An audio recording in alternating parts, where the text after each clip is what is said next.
Assalamualaikum warahmatullahi wabarakatuh dan salam sejahtera. Hari ini kita akan belajar tingkatan 5, bab 1, kemunculan dan perkembangan nasionalisme di Asia Tenggara. Di bawah tajuk kecilnya, birokrasi barat di Burma dan nasionalisme di Burma. Baiklah, sebelum cikgu nak mengajar, cikgu nak minta semua guru dan pelajar-pelajar untuk subscribe video cikgu ni agar cikgu boleh menambah lagi tajuk-tajuk yang lain. Di bawah tajuk birokrasi barat di Burma ada dua perkara yang akan dipelajari. Yang pertama sebelum kedatangan British dan yang kedua selepas kedatangan British. Hal ini kerana Burma dijajah oleh siapa? Dijajah oleh British. Okey, kita lihat sebelum kedatangan British. Sebelum kedatangan British, Burma mengamalkan sistem pemerintahan beraja di bawah dinasti Konbaung. Sebelum kedatangan British, Burma mengamalkan sistem pemerintahan apa? Pemerintahan beraja di bawah dinasti apa? Dinasti Konbaung. Dalam bidang pentadbiran, raja mengetuai pentadbiran dan dibantu oleh Hulutau ataupun majlis diraja dan juga Wun iaitu pegawai tinggi kerajaan. Kemudiannya di bawah pentadbiran tempat pusat ada pentadbiran tempatan. Ingatlah, pentadbiran pusat diketuai oleh raja dan dibantu oleh Hulutau iaitu majlis diraja dan juga Wun iaitu pegawai tinggi kerajaan. Di bawah pentadbiran tempatan pula, wujudnya jawatan Miutugi iaitu ketua bandar, kemudiannya Ahmudan iaitu pegawai diraja dan juga Ati iaitu pembesar-pembesar tradisional. Raja juga menjadi penaung kepada Sami Buddha. Jadi dalam pentadbiran di Burma sebelum kedatangan British, raja sangat memainkan peranan yang sangat penting. Kerana apa? Kerana raja adalah ketua pentadbiran negara dan raja juga adalah ketua agama iaitu penaung kepada Sami Buddha. Okey, kita lihat selepas kedatangan British. Di bawah pentadbiran pusat, dinasti Konbaung berakhir, institusi raja tersingkir dan jawatan pembesar tempatan di peringkat pusat dihapuskan. Dalam pentadbiran pusat ni, British memperkenalkan jawatan Pesuruhjaya Tinggi British sebagai pemerintah tertinggi di Burma. Jadi di bawah pentadbiran pusat, siapa pemerintah tertinggi selepas kedatangan British? Iaitu Pesuruhjaya Tinggi British. Apa terjadi terhadap raja di peringkat pusat? Raja tersingkir. Manakala pembesar-pembesar tempatan juga dihapuskan jawatannya. Akhirnya menjadikan dinasti Konbaung berakhir. Lepas pentadbiran pusat, wujud pula pentadbiran tempatan. British melenyapkan sistem pentadbiran tradisional Burma. Pentadbiran daerah ataupun pentadbiran tempatan diambil alih oleh Myo-ok iaitu pegawai bandaran. Jabatan juga diwujudkan seperti jabatan pelajaran, kesihatan dan juga perhutanan. Dalam bidang agama pula, fungsi raja sebagai penaung agama Buddha dihapuskan dan diganti dengan undang-undang barat. Jadi undang-undang barat mengambil alih peranan raja di dalam bidang agama. Undang-undang barat yang ambil alih. Okey, undang-undang barat diperkenalkan. Contohnya Akta Kampung Ulu Burma dan Akta Perkampungan Burma. Jadi ada beberapa akta tentang pentadbiran tempatan, ada dua akta di peringkat kampung iaitu Akta Kampung Ulu Burma, ya kampung di Ulu, dan juga Akta Perkampungan Burma. Kampung yang Burma tak ulu sangat dipanggil Akta Perkampungan Burma, yang kampung yang ada di ulu-ulu dipanggil Akta Kampung Ulu Burma. Dua-dua ni berkaitan apa? Berkaitan dengan perkampungan. Kemudiannya majlis perundangan diwujudkan. Salah satu tugas majlis perundangan adalah menggantikan peranan raja sebagai penaung agama Buddha. Jadi dia punya formula selepas kedatangan British adalah dua tapis jantan adalah anak udang. Dua tapis jantan anak udang. Dua tapis jantan tu anak siapa? Anak udang. Macam mana udang boleh beranak? Udang lagi kecil pada tapis. Okey, tengok dengan formula. Tapis merujuk pada pentadbiran. Pentadbiran berasal daripada perkataan takbir. Cikgu ubah menjadi tapir. Jadi tapir merujuk apa? Merujuk pada dua pentadbiran iaitu pentadbiran pusat dan juga pentadbiran tempatan. Pentadbiran pusat diketuai oleh Pesuruhjaya Tinggi British dan pentadbiran tempatan diketuai oleh Myo-ok iaitu pegawai bandaran. Jantan merujuk pada jabatan. Persamaan pada sebutan ja di depan dengan tan di belakang. Jantan, jabatan. Ada berapa jabatan? 3 jabatan. Jabatan Pelajaran, Kesihatan dengan Perhutanan. Anak merujuk pada agama. Persamaan pada huruf A di depan. Iaitu dalam bidang agama, peranan raja sebagai penaung agama Buddha dihapuskan dan digantikan dengan undang-undang barat. Last sekali, udang merujuk pada undang. Persamaan pada huruf U dengan dang di belakang. Udang, undang.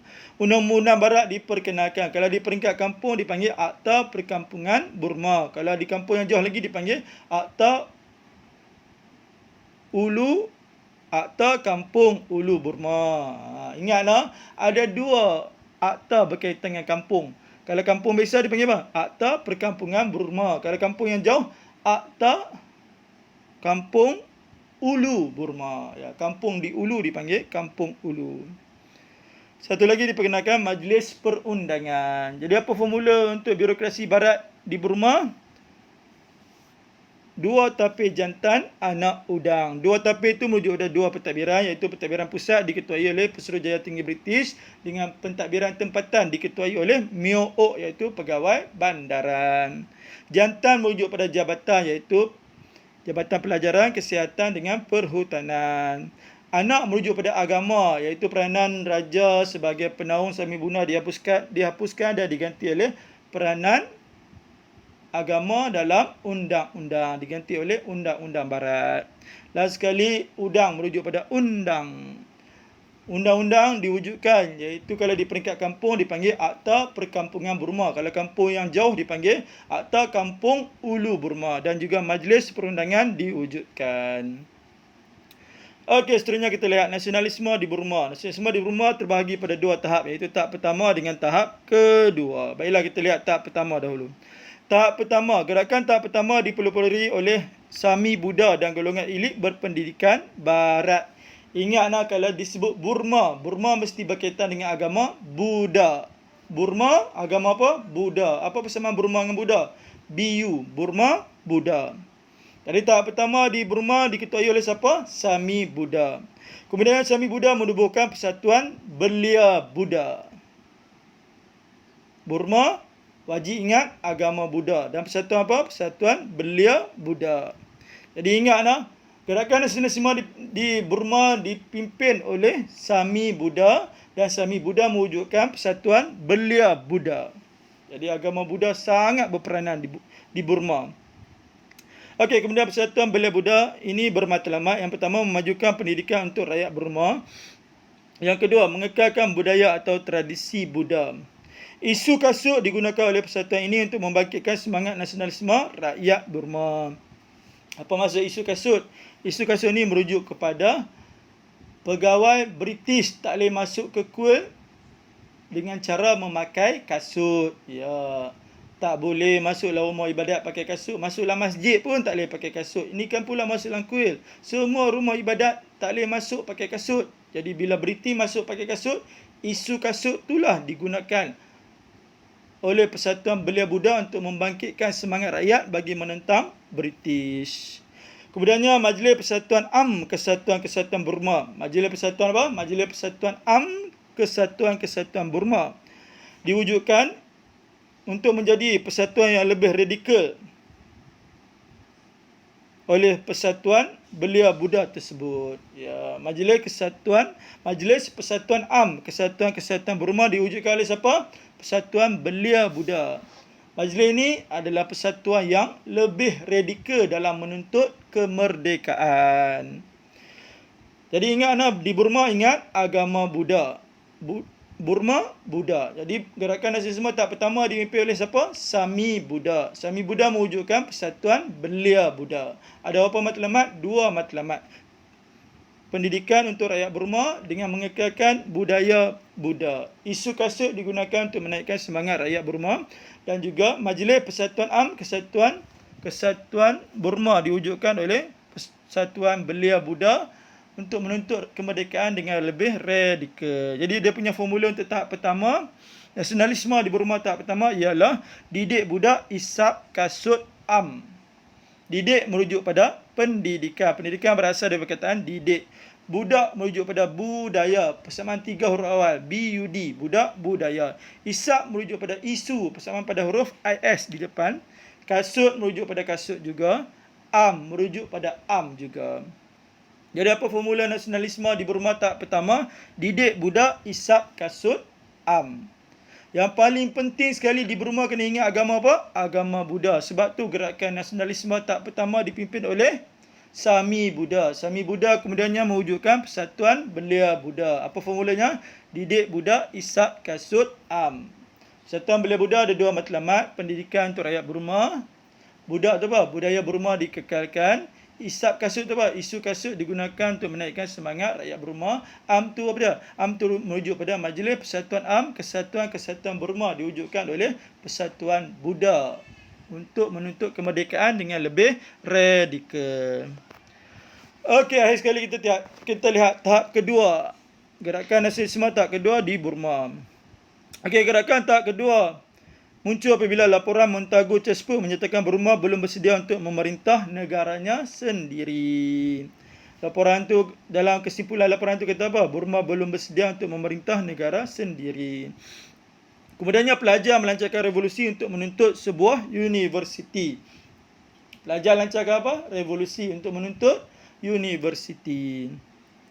Sayasan memimpin Majlis Am Sengga Semegi. Sayasan memimpin majlis apa? Majlis Am Sengga Semegi. Ingatlah, Sayasan Sengga Semegi. Apa persamaan Sayasan dengan Sengga Semegi? Persamaannya dua-duanya bermula pada huruf S. SS, SS. Sayasan, SS. Sengga Semegi, SS juga. Jadi Sayasan memimpin Majlis Am Sengga Semegi untuk melakukan pemberontakan. Majlis Am Sengga Semegi ini diwujudkan oleh Sami Buddha. Ingatlah, Sayasan memimpin Majlis Am Sengga Semegi untuk melancarkan pemberontakan. Kemudiannya perlembagaan Burma diwujudkan pada tahun 1935 untuk memberi peluang ke arah berkerajaan sendiri. Perlembagaan Burma ni dia berlawanan dengan laporan Montagu Chesford. Laporan Montagu Chesford kata apa? Belum bersedia memerintah sendiri. Tapi perlembagaan Burma kata apa?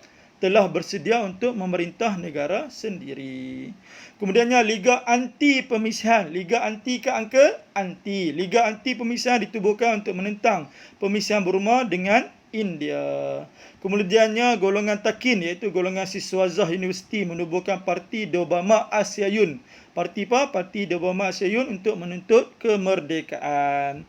Dr. Bamau menang pilihan raya dan dilantik menjadi Perdana Menteri yang pertama di Burma. Ingatlah, apa persamaan Parti Dobama Asyayun dengan Dr. Bamau?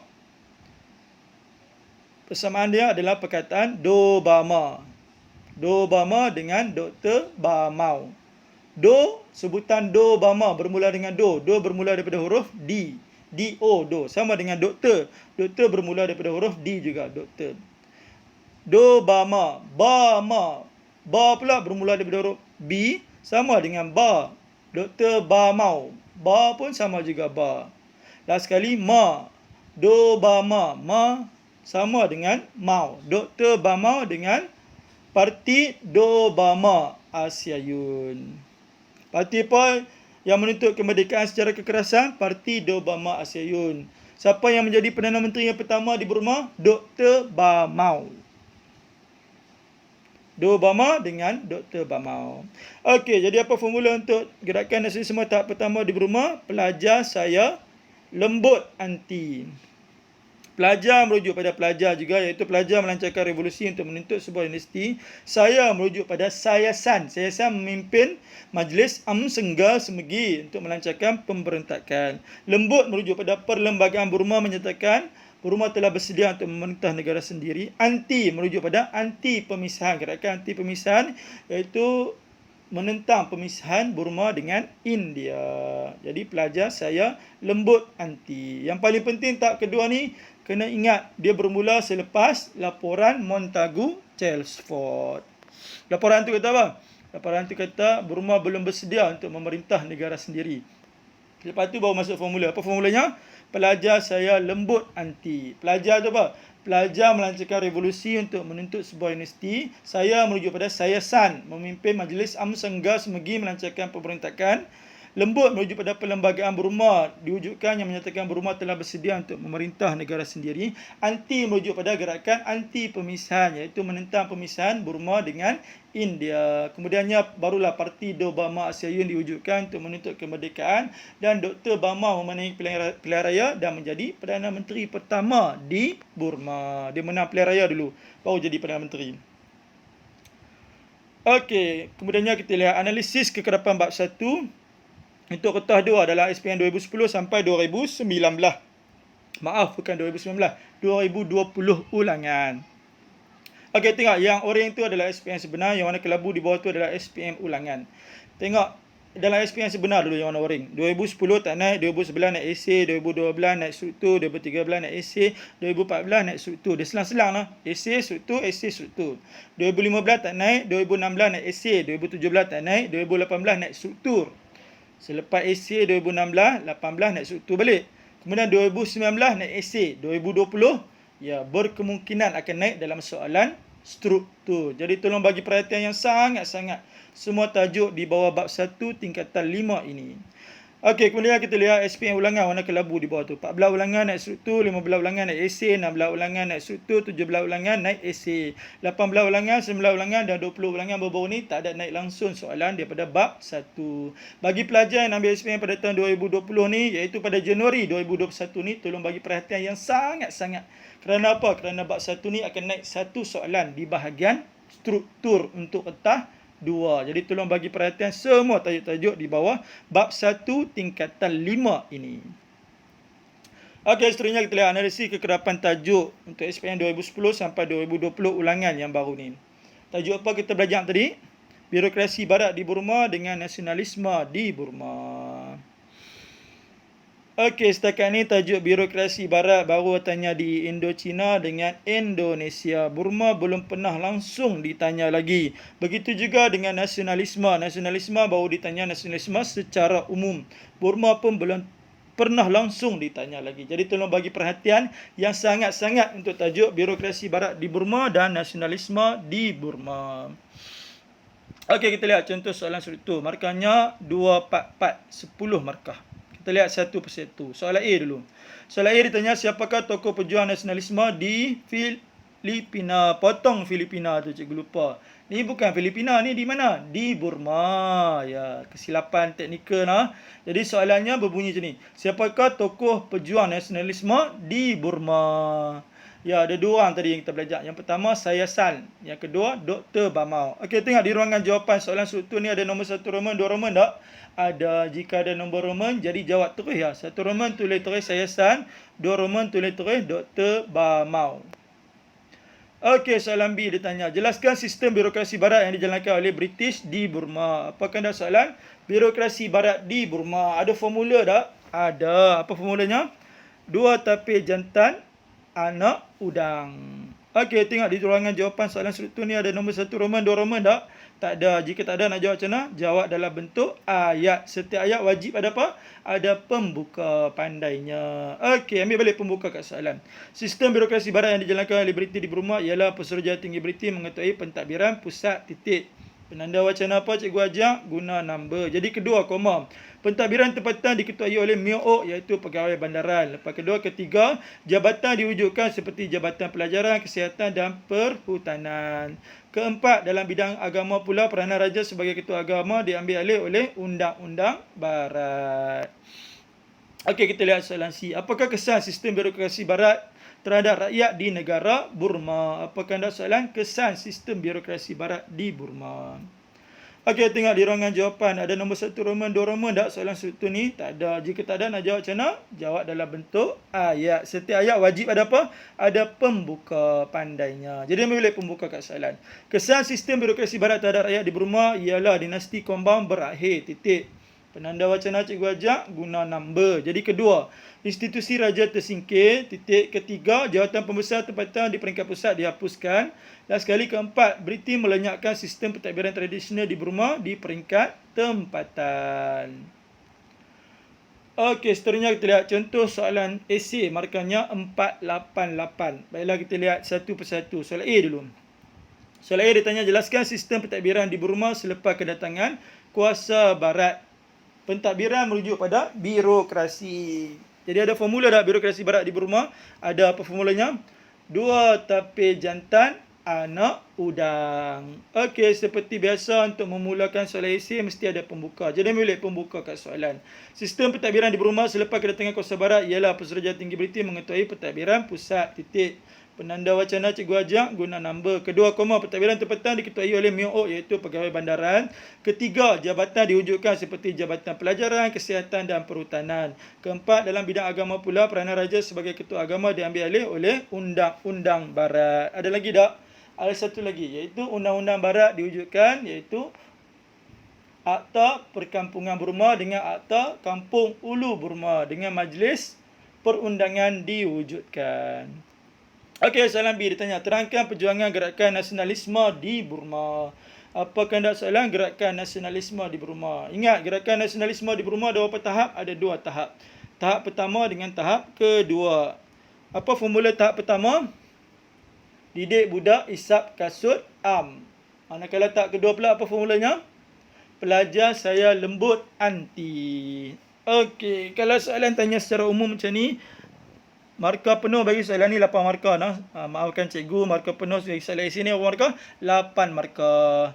Jadi nasionalisme di Burma ada berapa tahap? Ada 2 tahap. Tahap pertama 4 markah, tahap kedua 4 markah. Jadi markah penuhnya 8 markah. Jadi dia kena hurai dua-dua tahap nah. Sebab dia tanya secara umum, dia tak tanya nasionalisme tahap pertama ataupun nasionalisme tahap kedua. Dia tanya gerakan nasionalisme di Burma. Jadi pelajar-pelajar kena faham nasionalisme di Burma ada berapa tahap? 2 tahap. Tahap pertama dengan tahap kedua. Jadi pembahagian markahnya tahap pertama 4 markah, tahap kedua 4 markah. Jadi untuk memulakan jawapan perlu ada pembuka, wajib ada pembuka. Jadi ambil pembuka kat soalan. Perjuangan gerakan nasionalisme di Burma ialah gerakan tahap pertama dipelopori oleh Sami Buddha dan golongan elit berpendidikan barat. Titik. Kedua, Sami Buddha menubuhkan Persatuan Belia Buddha. Titik. Ketiga, Burma dan persatuan ini bermatlamat iaitu memajukan pendidikan dan rakyat dan memajukan pendidikan untuk rakyat Burma dan mengekalkan budaya Buddha. Keempat, Persatuan Belia Buddha menggunakan isu kasut untuk membangkitkan semangat nasionalisme rakyat Burma. Ada lagi tak? Ada satu lagi. Ingat balik formula. Didik budak, isap kasut, am. Am tu apa? Majlis Persatuan Am, Kesatuan Burma diwujudkan untuk berjuang secara radikal. Okey, macam mana nak hurai nasionalisme tahap kedua pula? Menggunakan perkataan manakala. Ingat nah, untuk membezakan sesuatu perkara dengan perkara lain menggunakan perkataan apa? Manakala. Manakala gerakan nasionalisme tahap kedua di Burma pula muncul bila laporan Montagu Chessford menyatakan Burma belum bersedia untuk memerintah sendiri. Titik. Kedua, pelajar melancarkan revolusi untuk menuntut sebuah dinasti. Ketiga, saya sah memimpin Majlis Am Sangga Semegi ditubuhkan oleh Persatuan Sami Buddha untuk melakukan pemberontakan. Keempat, perlembagaan Burma diwujudkan pada tahun 1935 untuk memberi peluang ke arah berkerajaan sendiri. Ada lagi tak tahap kedua? Ingat balik formula. Pelajar saya lembut, anti. Anti tu apa? Anti pemisahan, iaitu gerakan anti pemisahan untuk menentang pemisahan India dengan Burma.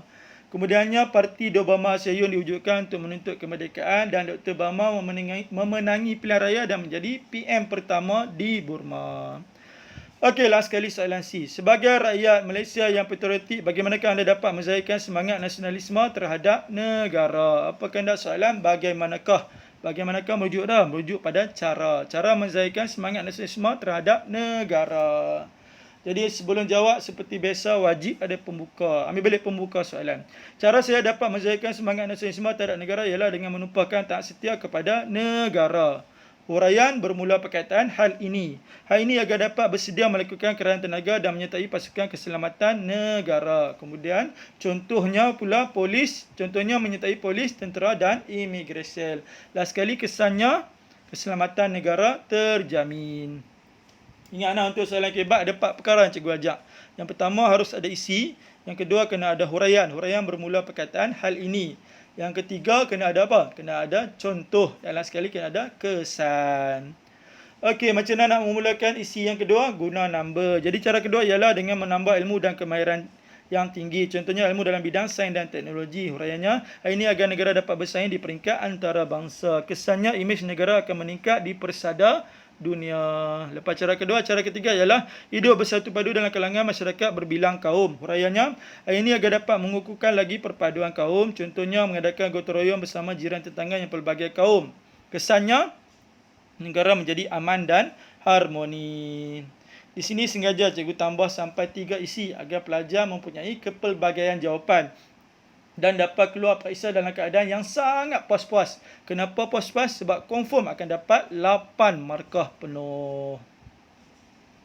Jadi bagi soalan yang 8 markah, kena bagi berapa isi? Kena bagi 3 isi. Ingat 3 isi. Confirm akan dapat 8 markah penuh. Okey, akhir sekali cikgu nak menyampaikan satu berita gembira kepada pelajar yang ambil SPM bagi tahun 2020 ni, iaitu Januari 2021 nanti, iaitu buku poket formula tingkatan 4 dan buku poket formula tingkatan 5. Di dalamnya mengandungi tajuk-tajuk sport sebagaimana bab-bab dalam tingkatan 4, iaitu ada 10 bab, dan juga tingkatan 5 ada 9 bab. Setiap bab ada tajuk-tajuk sport yang tersendiri. Bagi sesiapa yang berminat agar sebuah buku hanya RM1 sahaja, boleh WhatsApp Syazri di nombor 0137529209. Okey, hanya sekadar itu saja daripada cikgu. Kita jumpa lagi dalam kelas sejarah yang seterusnya. Sekian, wabillahi taufiq wal hidayah. Assalamualaikum warahmatullahi wabarakatuh.